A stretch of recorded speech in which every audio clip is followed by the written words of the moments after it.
এই যে ব্যাগটা কমপ্লিট, ছোট পার্স ব্যাগের মতন। এবার এটা খুললাম ক্যাচার,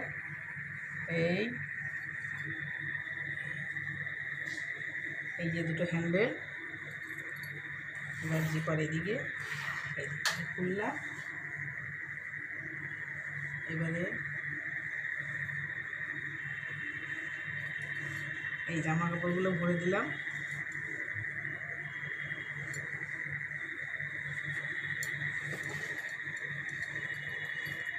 এবারে চেনটা লাগিয়ে দিলে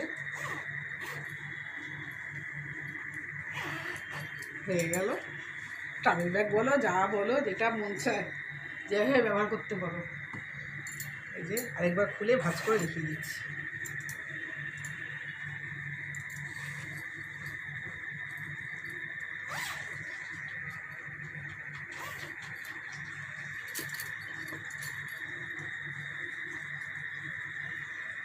এই হ্যান্ডেল, এই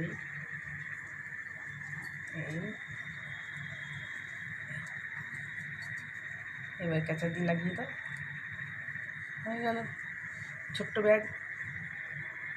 কেমন হয়েছে জানিয়ে। এই একটা বড় কাপড় থেকে এই পাশটা 25 আর এই লম্বা বড় অংশটা 38 মাপে কেটেছি একটা টুকরো।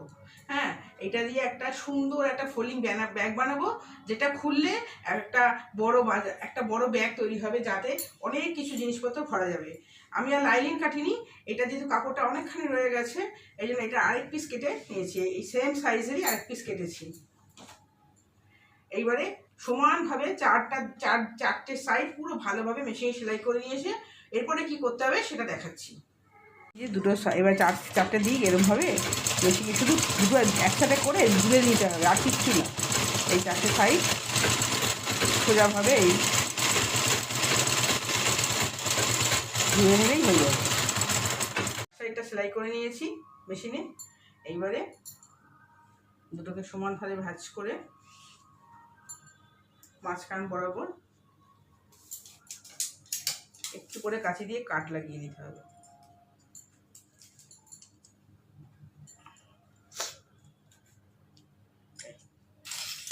এরপরে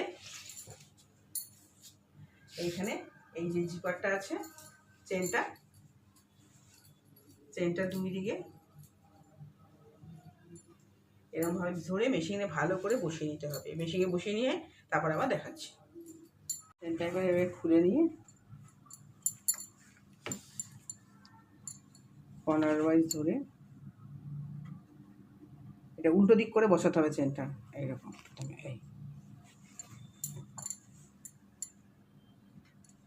এরকম বসিয়ে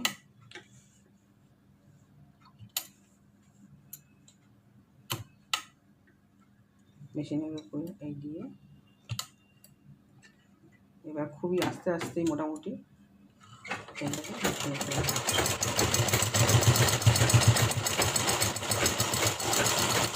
চেনটা বসানো হয়ে গেলে আবার দেখাচ্ছি। যে বসালাম, এবার এটাকে এরকম করে সোজা করে এই দিকে বসিয়ে এবার এটা সোজা চাপ সেলাই দিতে হবে। এই চেনটার এই ভিতরের অংশটা ভিতর দিকে চলে যাবে। এটাকে স্ট্রেট রেখে ঠিক এইভাবে সেলাই করে যেতে হবে। এটার উপর দিয়ে এইভাবে চেপে ধরে এইভাবে সেলাই করতে হবে। সেলাইটা হয়ে যায় সেমভাবে ওই দিকেও চেনের আরেকটা পার্ট বসাতে হবে। বসিয়ে নিয়ে তারপর দেখাচ্ছি। জিপারটা দুপাশে বসানো হয়ে গেছে। এবারে সমানভাবে ভাঁজ করতে হবে। ভাঁজ করে পুরো মাঝ বরাবর কাঁচি দিয়ে এইভাবে কেটে নিতে হবে। এই পাশে কাটলাম, এবারে সমানভাবে এই পাশেও কাটতে হবে। আর তারপরে মাটিতে ফেলে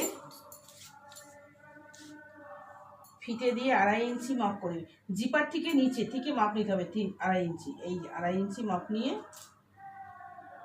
সমানভাবে দুদিক দিয়ে ধরে 3টে স্প্লিট করতে হবে। এরকম প্লিট করে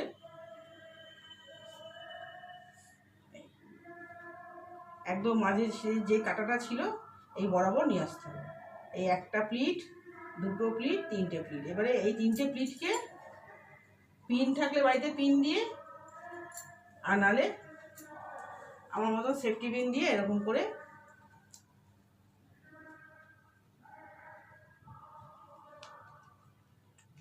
লাগিয়ে নিতে হবে।